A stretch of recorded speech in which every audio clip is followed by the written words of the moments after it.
Você fazer uma oração comigo, você pode repetir: Imaculada do Espírito Santo, Imaculada do Espírito Santo, pelo poder que o Eterno Pai te deu, pelo poder que o Eterno Pai te deu, sobre os anjos e arcanjos, enviai fileira de anjos,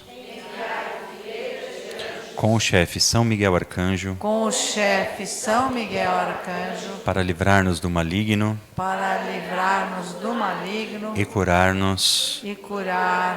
Amém. Amém. Que pela intercessão da bem-aventurada Virgem Maria, o Senhor abra os nossos corações, os nossos ouvidos e a nossa mente, para acolhermos a palavra de Deus e frutuosamente vivê-la em nossas vidas, para que nós um dia possamos gozar da eterna graça do Senhor, por Cristo nosso Senhor. Amém. O Senhor vos abençoe em nome do Pai, do Filho e do Espírito Santo. Amém. Podemos sentar um instantezinho. Primeiramente, muito obrigado às irmãs, a Ruth e toda a equipe de servos de coordenação desse grupo. Gente, esse grupo é um grupo muito abençoado, é um grupo que há muitos anos, com muita fidelidade, com muita seriedade, comprometimento com o Evangelho e principalmente com muita oração, vem sendo sustentado aqui nessa comunidade, na Paróquia Nossa Senhora do Brasil. É um grande presente poder estar aqui. Fiquei muito feliz quando a Ruth me mandou mensagem me convidando para que nós pudéssemos partilhar um pouco da palavra de Deus hoje e tomarmos essa palavra na nossa vida para que nós possamos experimentar de fato aquilo que a própria palavra nos diz, né? São Paulo vai dizer que a nossa fé, ela vem através da escuta, e a escuta através da palavra de Deus. A palavra de Deus, meus irmãos, minhas irmãs, a palavra de Deus, ela é significativamente uma bússola que nos aponta sempre um norte, mas não é qualquer norte. É um norte seguro. É um norte aonde nós não teremos de forma alguma qualquer tipo de confusão. Porque esse norte, ele não é somente um lugar, ele é uma pessoa. A palavra de Deus, ela nos aponta o caminho da salvação na pessoa de nosso Senhor Jesus Cristo.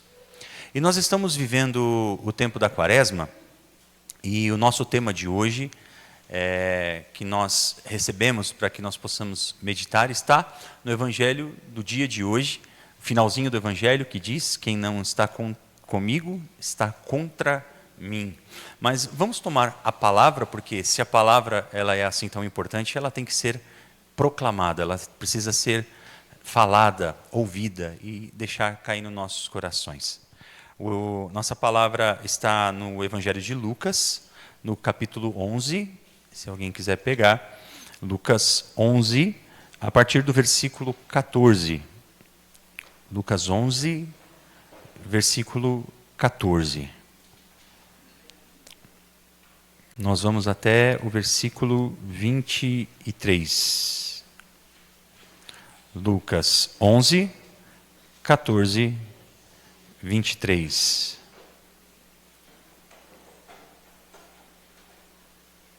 O Senhor esteja convosco.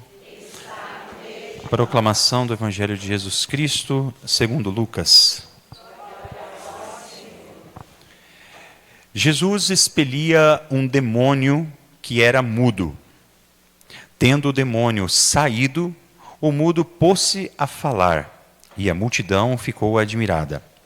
Mas alguns deles disseram: ele expele os demônios por Belzebu, príncipe dos demônios. E para pô-lo à prova, outros lhe pediam um sinal do céu. Penetrando nos seus pensamentos, disse-lhes Jesus: todo reino dividido contra si mesmo será destruído, e seus edifícios cairão uns sobre os outros. Se, pois, Satanás está dividido contra si mesmo, como subsistirá o seu reino? Pois dizeis que expulsa os demônios por Belzebu. Ora, se é por Beelzebul que eu expulso os demônios, por quem expulsam os vossos filhos? Por isso, eles mesmos serão vossos juízes. Mas se expulso os demônios pelo dedo de Deus, certamente é chegado a vós o reino de Deus. Quando um homem forte guarda armado sua casa, estão em segurança os bens que possui. Mas, se sobrevier outro mais forte do que ele e o vencer, ele lhe tirará todas as armas e que confiava e repartirá os seus despojos. Quem não está comigo está contra mim. Quem não recolhe comigo, espalha. Palavra da salvação. Vamos aplaudir a palavra de Deus. Podemos sentar novamente. Meus irmãos, minhas irmãs, o Evangelho ele começa narrando e nos trazendo a narrativa de Jesus que atua numa situação de uma possessão demoníaca.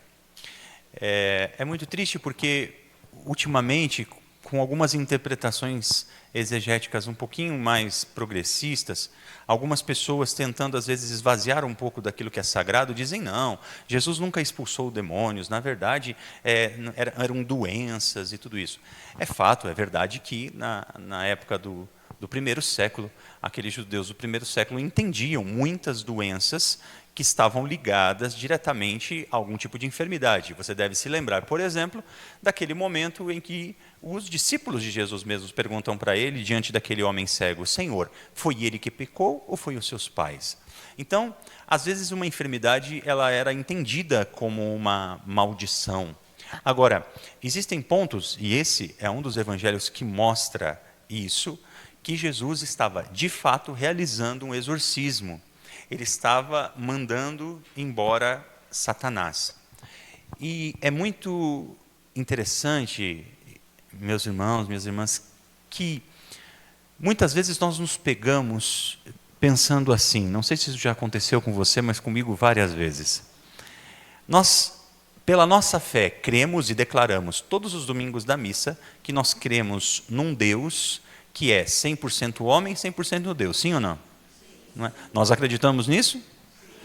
Quem não acredita precisa fazer catequese de novo, precisa voltar alguns passinhos para trás. Nós não podemos duvidar disso de jeito nenhum, né? Até porque nós sabemos que Jesus, inclusive, não é que ele é 50% homem, 50% Deus, não. Ele é 100% homem e 100% Deus. É um mistério que não cabe na nossa cabeça, e que, de vez em quando, a gente fica tentando querer elaborar isso, pensando, por exemplo, mas quando Jesus tinha 5 anos de idade, será que ele sabia que ele era Deus? Sim, sabia, porque ele é Deus. Então se ele sabia que ele era Deus, ele não precisava aprender nada, porque na verdade se Deus tem a previdência de todas as coisas, então Jesus tinha, então ele sabia tudo. Não, porque ele também era 100% homem. Então ele precisou estar na escola da Sagrada Família, com seu pai e com a sua mãe, para aprender muitas coisas, amém? Então, e a igreja declara que essas duas naturezas de Jesus, elas não disputam entre si, elas não se contrapõem nem se misturam. O que acontece, o que para nós é interessante, né? Porque eu também posso olhar para a cruz e falar assim, então está tudo certo, porque afinal de contas, se Jesus era Deus, Deus não sente dor, ele estava na cruz, ele pagou meus pecados, mas assim, nem foi tão dolorido assim, porque afinal de contas ele é Deus. Não podemos pensar assim de jeito nenhum, porque ele também é 100% homem, ele viveu cada dor. Diga comigo, Jesus viveu na cruz cada dor, na carne, na alma, no espírito, no emocional, que todos nós possamos viver durante toda a vida. Ou seja, Jesus experimentou na sua própria vida todos os nossos sofrimentos, exceto o pecado. Quem está comigo, diga amém. Amém. Ficou claro isso? Isso é importante ficar claro exatamente por aquilo que nós estamos meditando no dia de hoje. O fato de Jesus curar esse homem, ele provoca algo nas pessoas que estão ao redor. E aqui que eu gostaria de chamar a tua atenção para que nós possamos entrar na profundidade do que Deus está querendo nos falar hoje. Porque Deus, ele age como Deus e ele age como homem. Aqui Jesus está agindo como Deus, porque, diga comigo, só Deus tem a propriedade de afastar o mal. Esse é um engano que muitas vezes a gente cai, e de vez em quando isso beira um pouquinho da soberba, um pouquinho do orgulho, quando nós achamos que nós, de alguma forma, temos a capacidade de lutar contra o mal. Nós não temos essa capacidade. Essa capacidade é totalmente de Deus. O que nós temos a capacidade de recorrer à graça de Deus e pedir ao Senhor a sua misericórdia para que Ele, com todo o amor que está no seu sagrado e chagado coração, afaste de nós o mal. Então, todas as vezes que um mal tentar se aproximar de você, se lembre disso.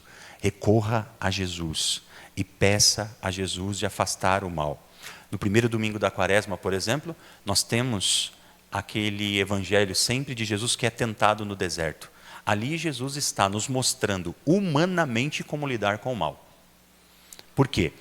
Porque, ao contrário de esse momento que nós estamos aqui, naquele texto, você percebe que Jesus, ele age como homem por quê? Porque ele não expulsa o demônio imediatamente. Ele sofre 3 tentações. Nas 2 primeiras, ele nos ensina como nós devemos agir contra o mal. E na terceira, ele age como Deus, ainda nos dando a lição de como lidar contra o mal. E como é que se lida contra o mal? Com a palavra de Deus. Nós atingimos o mal, nós enfraquecemos o mal na nossa vida através da palavra de Deus. É por isso, queridos irmãos e irmãs, é por isso que é tão importante a nossa meditação diária da palavra de Deus.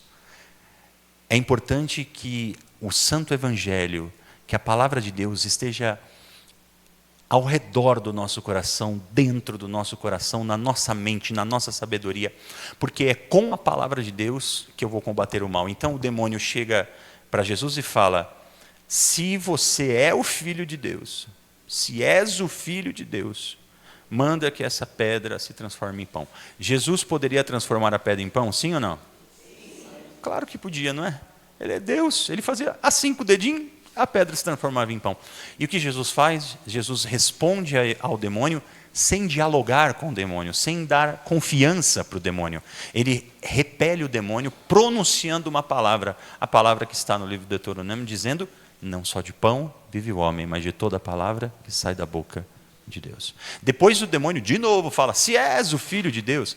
Não sei se já aconteceu isso com você, né? Uma coisa do tipo assim: se você é corajoso mesmo, se você é cristão mesmo, se você... Jesus ensina para cada um de nós que nós não temos que provar nada para ninguém, irmãos. Nós somos o que somos diante de Deus. A gente não precisa provar nada para ninguém.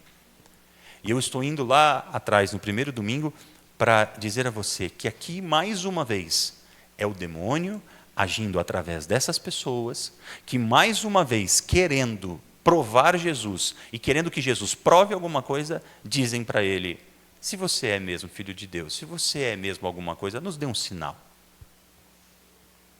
Aqui, meus irmãos, entra um ponto fundamental da nossa fé. Essas pessoas estão querendo ver um show. Essas pessoas acham que elas estão numa sala de cinema, que elas estão num circo. E falam para o malabarista: dá mais 2 piruetas para ver se você consegue de verdade. Mas Jesus não precisa provar nada para ninguém. E sabe por quê? Porque a nossa verdadeira atitude não é aquela de querer ver, mas é aquela de crer.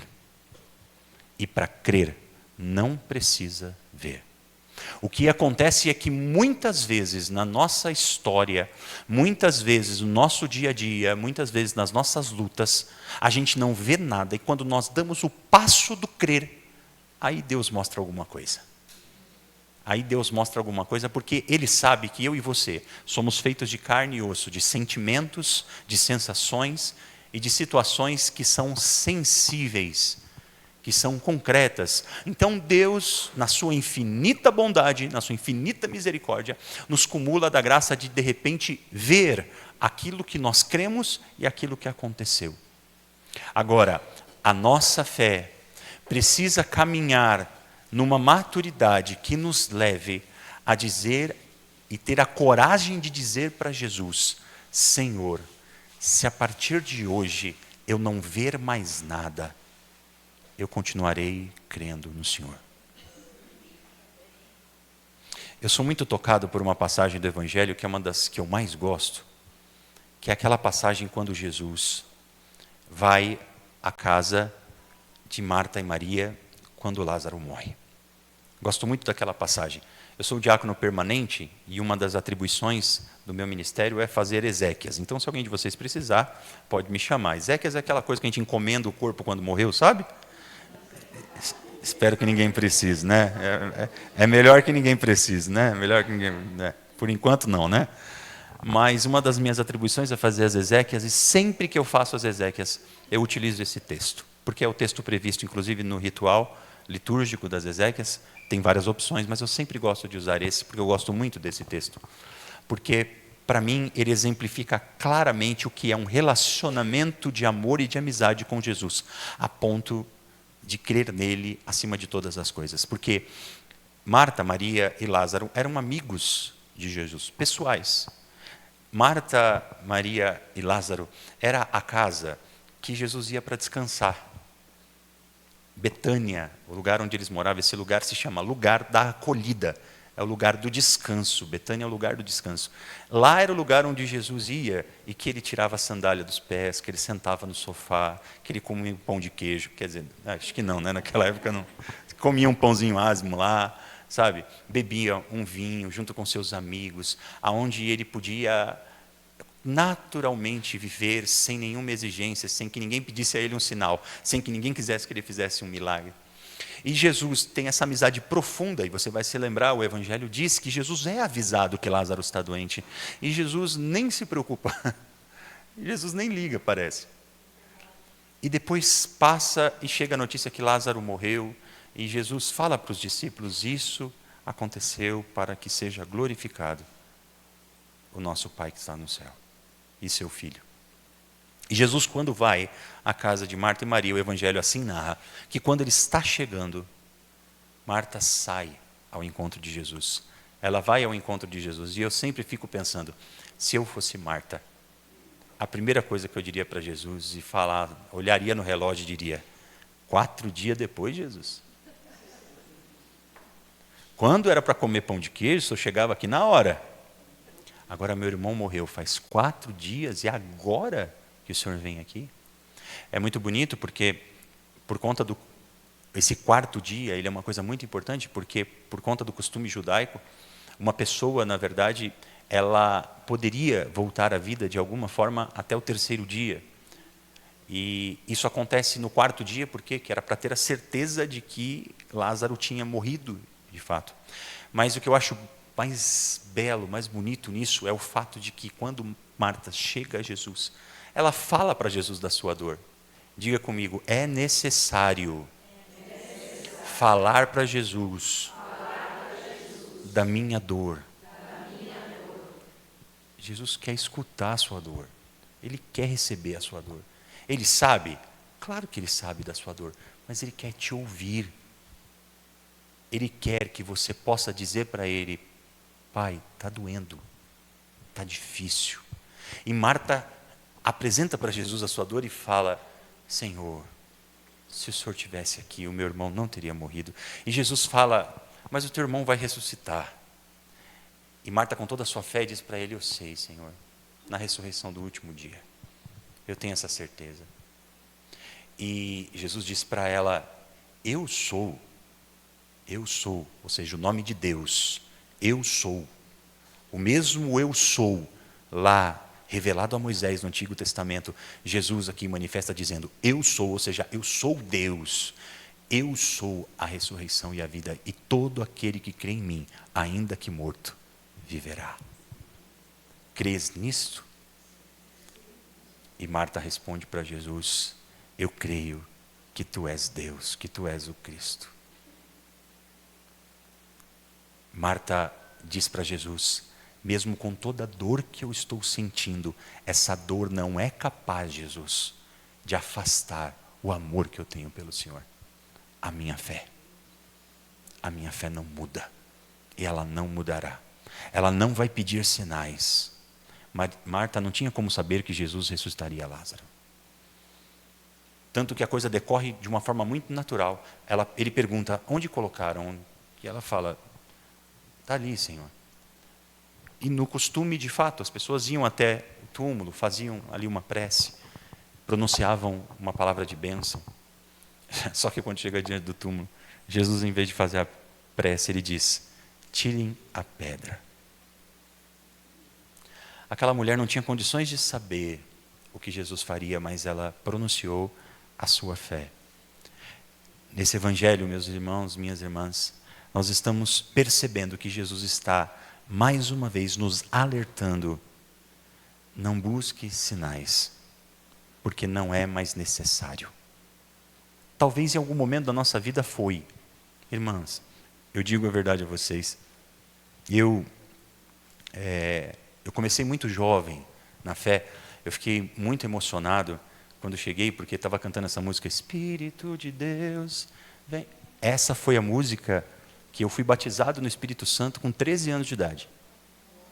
Quando eu tinha 13 anos de idade, né? E para não deixar de fazer uma menção muito especial aqui, se eu não me engano, aquele senhor ali é o Ocimar, não é? É, ótimo, então. Ele não deve lembrar de mim claramente, mas quando eu tinha 13 anos, ele já tinha essa idade que ele tem hoje, mais ou menos. Bem pouquinho, bem pouquinho. E muitas vezes também bebi da graça de Deus através do Ministério Adonai, lá no Padre Zezé, lá na Zona Norte de São Paulo, porque eu era da Paróquia Santíssima Trindade, ali em cima, na Zona Norte. É uma alegria te ver aqui, irmão, ministrando e fiel ao chamado que Deus te fez para poder anunciar a música também. Sou músico também, sempre admirei. Até fui baixista para tentar te copiar, mas não consegui. Vamos, se Deus quiser. E a minha experiência do batismo no Espírito Santo aconteceu com essa música, no meu quarto, sozinho. Né? Porque eu era coroinha da paróquia, e a renovação carismática tinha chegado na minha paróquia, e estava todo mundo muito animado com essa coisa da oração em línguas, de anjo, que sobe, que desce, essa coisa toda, né? Que nós estamos acostumados. E eu falei: rapaz, eu queria muito esse negócio, e o coordenador do grupo de oração me deu uma bronca. Ele falou assim: você precisa de muita conversão até experimentar isso. Eu fiquei com a raiva daquele homem tão grande, mas tão grande. Eu falei: quem é esse cara para falar que eu tenho que ser convertido? Eu sou coroinha, estou nas 3 missas da paróquia, todo sábado e domingo aqui, servindo ao altar, e no grupo de jovens e tudo isso. Fui para minha casa bravo, bufando. Cheguei em casa, nem quis falar com a minha mãe, entrei direto no meu quarto, peguei meu violãozinho, comecei a tocar. E eu tinha a mania, naquela época tinha aquele livro Louvemos o Senhor, né, que tinha as notas tudo errado naquele livro, não sei por que fizeram, mas ele pelo menos ajudava a gente a descobrir o tom da música. Aí eu sempre abria meu Louvemos grandão lá, grossão, e na música que caiu eu saía tocando, eu comecei a tocar essa música, e de repente começou a vir um fogo de dentro para fora, e eu fui batizado no Espírito Santo dentro do meu quarto, sozinho, nessa experiência com essa canção que nós cantávamos aqui, né? E nesses tempos, era necessário experimentar muitas coisas sensíveis. Era necessário ver. Foi necessário para o diácono Júlio, para o Julinho, naquela época me chamavam de Julinho, porque meu pai era Júlio também, então assim me chamavam de Julinho. Não cabe mais esse apelido nessa coisa grande e gorda desse tamanho, Julinho pega até mal. Mas naquela época era assim que me chamavam, e naquela época ver o canto em línguas, ver as pessoas sendo curadas, ver as pessoas levantando de uma cadeira de rodas, ver as pessoas voltando a enxergar, ver pessoas com HIV sendo curadas, tudo isso era muito importante. Mas eu digo a verdade a vocês, hoje em dia, meus irmãos, isso não me impressiona mais. Não me impressiona porque eu não tenho dúvidas que Jesus é capaz de fazer isto. Não tenho dúvida que Jesus é capaz de curar uma pessoa, Não tenho dúvida. Que Jesus é capaz de libertar um endemoniado? Eu não tenho dúvida. Essas coisas efetivamente não me tocam mais na minha emoção, porque para mim é certeza que Jesus vai fazer. E quando Jesus não faz, só tem 2 motivos. O primeiro motivo é o fato de que talvez eu e você não estejamos preparados para receber o que Ele tem para nos dar. Porque muitas vezes, se Deus der para nós aquilo que nós estamos pedindo, nós esqueceremos que Ele existe. Nós o abandonaremos. Talvez se Jesus te curar hoje, semana que vem, você não está aqui no grupo de oração. Você vai para a praia, mas não vem para o grupo de oração. Então, até que nós tenhamos maturidade para que Deus possa nos dar a bênção que nós estamos pedindo, Jesus segura um pouquinho. Ele segura um pouquinho e isso é bom. E o segundo motivo pelo qual talvez Deus não ouça um pedido que nós fazemos a Ele, é o fato de que talvez a gente não precise receber aquele pedido, porque isso não vai alterar em nada a nossa fé.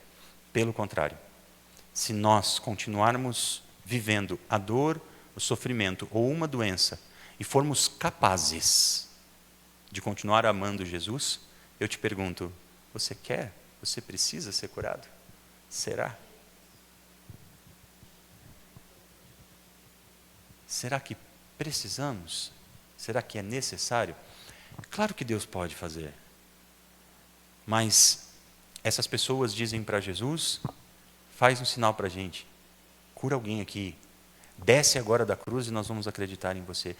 As pessoas precisam de sinais e mais sinais. Não importa os sinais que já foram dados. Não importa os sinais que foram levantados.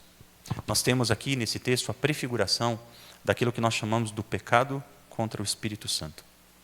O que é o pecado contra o Espírito Santo? É o não acreditar que Deus pode me curar. O pecado contra o Espírito Santo é não acreditar que Deus é Deus e pode realizar qualquer coisa na minha vida. O pecado contra o Espírito Santo é eu não pedir perdão a Deus porque eu acho que Deus não pode me perdoar. Eu quero profetizar e proclamar na sua vida nessa tarde que esse demônio mudo, que não tem permitido você confessar o seu pecado, ele não mais vai te atormentar, porque o Senhor quer lavar você de toda a sua culpa e de todo o seu pecado. Eu nem imaginava que teria um sacerdote aqui hoje que ofereceu, inclusive, para que você se confessasse depois desse grupo. E se eu fosse você?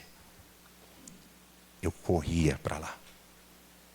Porque os padres da igreja leem nesse texto exatamente essa compreensão, que esse demônio mudo que tomava conta desse homem que Jesus libertou, é o demônio que toma conta de nós, que nos emudece quando coloca no nosso pensamento assim, para que eu vou conversar com o padre? Ele é um homem como qualquer outro.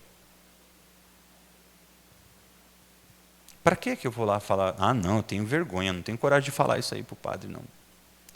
É o mesmo demônio mudo que tampa a sua boca para chegar na sua família e dizer, me perdoa, eu errei.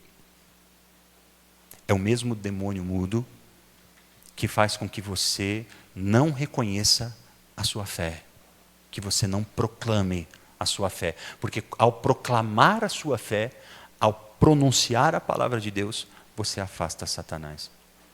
E aí Santo Agostinho de Hipona vai nos ensinar algo muito, muito, muito sério. Que todas as vezes que esse demônio mudo toma conta de nós, ele o faz quando nós pecamos gravemente. Quando nós pecamos gravemente, esse demônio toma conta da nossa vida. E por que isso acontece? Isso acontece porque todas as vezes, segundo Santo Agostinho, que eu peco gravemente, eu crio entre mim e Deus uma inimizade. Eu vejo Deus como meu inimigo. E aí, o mesmo demônio que te tentou e fez você falar pelos cotovelos para você pecar, ele cala a sua boca para você não pedir perdão. Para te amarrar na gravidade do seu pecado, para que você sofra as consequências desse pecado. E a consequência do pecado grave é a morte. E não a morte do corpo, mas a morte eterna. É por isso que, na Quaresma, A confissão, meus irmãos, minhas irmãs, é algo essencial. Acredite numa coisa, pode ser que você não se confesse há meses, há anos, pode ser que você nunca se confessou na vida. Seja porque você achava que não era necessário, seja porque você desconfiava do padre, seja por qual motivo for. Eu garanto a você que se você pedir ao Espírito Santo que te ilumine, o Espírito Santo vai te lembrar, porque Ele é a destra de Deus. E aqui diz, Jesus está dizendo, se eu curo, se eu liberto pelo dedo de Deus, e os padres da igreja também do primeiro século sempre identificaram exatamente na destra de Deus, no dedo de Deus, a pessoa do Espírito Santo. Ou seja, Jesus está dizendo, se pelo Espírito Santo, eu toco a sua vida, esse mesmo Espírito que no Evangelho de João vai dizer que é aquele que nos revela o pecado, a justiça e a verdade, se o Espírito Santo tocar em você, essa verdade vem à tona, os seus pecados vêm à sua mente. E se você tiver coragem de arrancá-los e entregá-los na Santa Confissão, eu garanto para você, em menos de 10 minutos, o Padre te absolve dos pecados de uma vida toda e você sai umas toneladas mais leve dentro daquilo e liberto e curado de toda a sua enfermidade. A Quaresma depois vai nos ensinar que é necessário que a partir dessa experiência eu tenha a coragem de anunciar aos meus irmãos, eu tenha a coragem de dizer às pessoas o que Deus fez por mim. Agora, é impossível fazer isso se eu tiver Deus como meu inimigo. Então, quando eu tenho Deus como inimigo, eu não estou com Ele, então eu estou contra Deus. E aqui, meus irmãos e minhas irmãs, eu gostaria de alimentar nos vossos corações uma esperança. Não precisa nem levantar a mão, porque eu tenho certeza que é todo mundo, mas eu queria que você pensasse agora na pessoa que você desejaria que tivesse sentado na cadeira do seu lado. Não há quem de nós não quereria que uma pessoa que nós amamos muito, que nós gostaríamos que Deus entrasse na vida dessa pessoa, e que ela estivesse aqui, escutando tudo que nós estamos escutando, bebendo de tudo que estamos bebendo, experimentando todo o amor de Deus que nós estamos experimentando, e a gente fica pensando, se ela estivesse aqui, como seria bom. Todos nós com certeza temos essa pessoa. Agora, eu quero alimentar no seu coração a esperança sobre a vida dessa pessoa, mas além dela, sobre a vida de todos aqueles que sofrem e que você pode ser um profeta da misericórdia. O fato é que se você exercer e viver a sua fé concretamente, se você estiver com o Senhor e não contra Ele, até porque muitas dessas pessoas estão contra o Senhor, porque elas estão, infelizmente, embebidas de fato numa vida de pecado. Eu estou pregando aqui para vocês, e saindo daqui, sabe para onde eu vou? Para a Fundação Casa, para a FEBEM, para pregar o Evangelho para aqueles meninos, aquelas crianças que cometeram os seus erros, estão pagando pelos seus crimes, e nós vamos lá anunciar a misericórdia de Deus a eles e dizer para eles que se eles crerem no Evangelho, a vida deles pode ser transformada. E tudo aquilo que foi escrito de ruim na vida deles pode ter novas páginas escritas de coisas muito boas. Faz muito tempo que a gente faz essa evangelização. São muitos os jovens que, graças a Deus, nós resgatamos de uma vida de trevas, evangelizando na FEBEM, nos presídios, onde vocês conhecem a minha comunidade e sabem os lugares terríveis onde nós atuamos. Na Cracolândia, em São Paulo, aqui. Mas, além de tudo isso, aqueles que estão mais próximos, né? Digo a vocês uma grande alegria. Eu tenho uma irmã mais velha. A minha irmã tem, hoje, 54 anos. Ela é 11 anos mais velha que eu. E a minha irmã, ela é recasada. Ela tem um casamento de segunda união.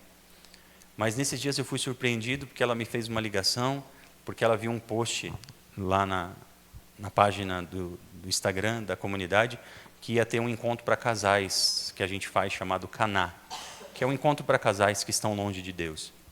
E ela falou, como é que eu faço para fazer esse encontro aí?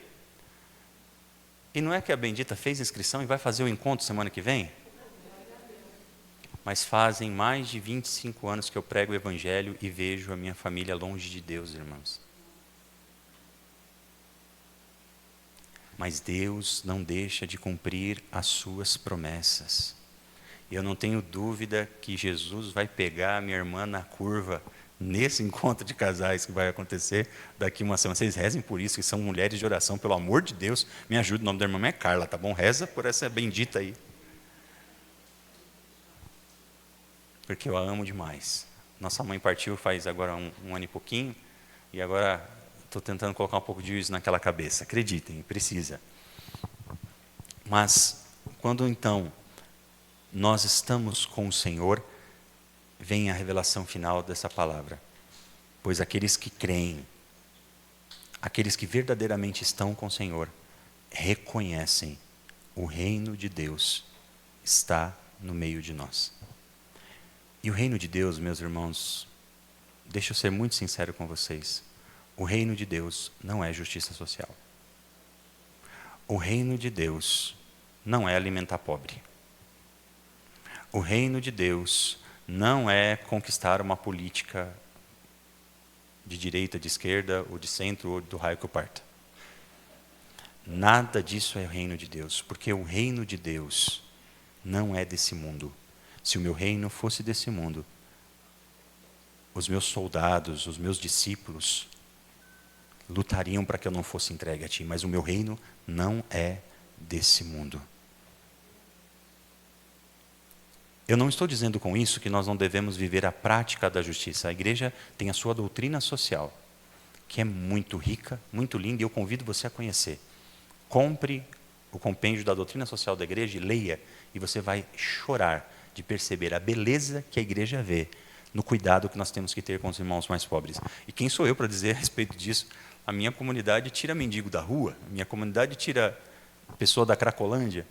Eu não estou dizendo que nós não devemos fazer as coisas pelos nossos irmãos, mas nós devemos fazer isso para eles, não para que eles tenham uma vida boa. Nós temos que fazer isso para tirar eles das garras de Satanás e eles não serem jogados no fogo do inferno no fim dos tempos. Porque a nossa obrigação é com a vida eterna, que começa aqui, porque um grupo de oração como esse é uma prefiguração do paraíso. É um momento em que nós louvamos a Deus, que nós nos emocionamos, que nós somos tocados no nosso coração por Jesus, que nós experimentamos a graça de Jesus curar as nossas vidas, de transformar, de ser providência em muita coisa. Mas, meus irmãos, pelo amor de Deus, tudo isso vai passar. Diga comigo, toda cura, toda libertação é provisória. Jesus ressuscitou Lázaro, mas ele morreu de novo. Jesus tirou o endemoniado desse homem, mas esse homem depois morreu. Olha para quem está ao seu lado e fala, você vai morrer. Não agora, calma, não é uma profecia, né? Não é uma profecia para agora. Mas de verdade, nós precisamos olhar para isso. Nós temos que, como São Francisco, olhar para a morte e chamá-la minha irmã, irmã morte.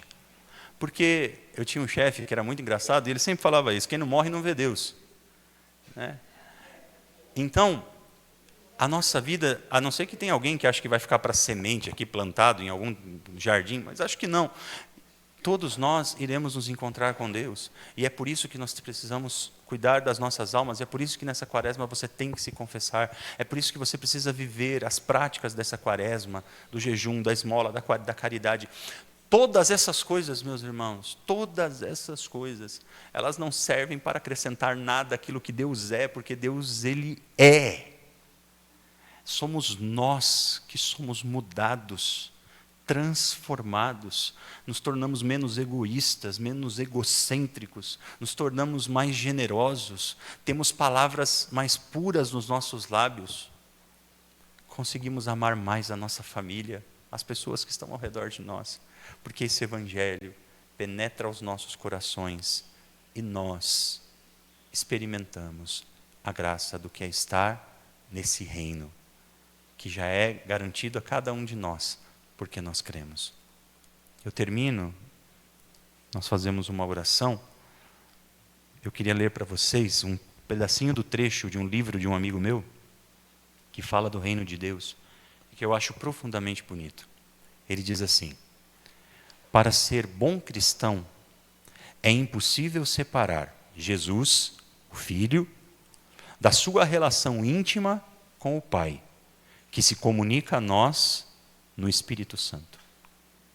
O reino de Deus é o convite de Deus em Jesus Cristo de participar da sua vida divina, ou seja, da sua Páscoa.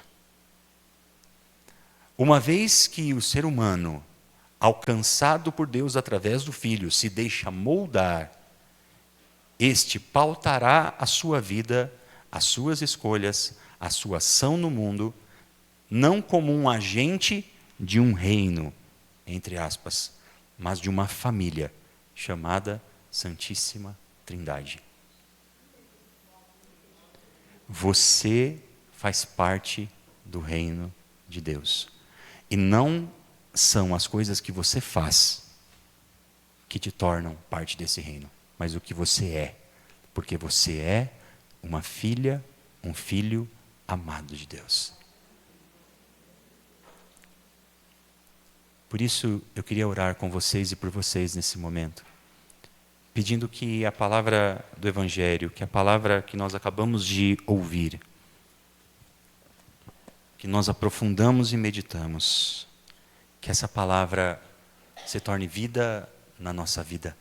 Por isso eu queria convidar você por um instante a fechar os seus olhos, inclinar a sua cabeça e falar com Deus no seu coração. Deus está te perguntando: você está comigo ou você está contra mim? E não tenha medo se você estiver contra Deus, se você estiver no pecado, se você estiver longe de Deus, não tenha medo de dizer para Ele: Pai, eu estou contra o Senhor. Eu estou contra porque eu vivi na dúvida, na desconfiança.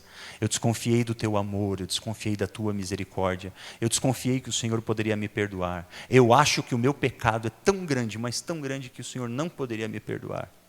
Mas nesse dia, meu Pai, eu estou entendendo todo o seu amor por mim. E é por isso que ainda que até agora eu estava contra o Senhor, eu a partir de agora não quero mais estar contra, eu quero estar com o Senhor. Eu quero estar com Deus. Eu quero estar em Deus. Eu quero que Deus viva em mim. É por isso, Pai de misericórdia, em nome do teu Filho Jesus Cristo, que pela autoridade da igreja, pelo ministério ordenado, que o Senhor me chamou e sabe o quanto eu não sou digno para isso, mas o Senhor quis colocar esse tesouro precioso nesse vaso de barro que sou eu. Eu peço que não pelos meus méritos, mas pelos méritos da bem-aventurada Virgem Maria, que todo espírito maligno que de alguma forma tentou afastar e tornar inimigos de Deus esses filhos que me ouvem nesse momento, eu te peço, Pai, o abraço da reconciliação, abrace cada um deles. Somos teu filho pródigo que volta hoje para a tua casa e recebe anel no dedo, sandália nos pés, vestes novas e uma festa.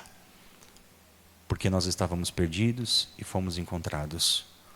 Nós estávamos mortos e estamos ressuscitando.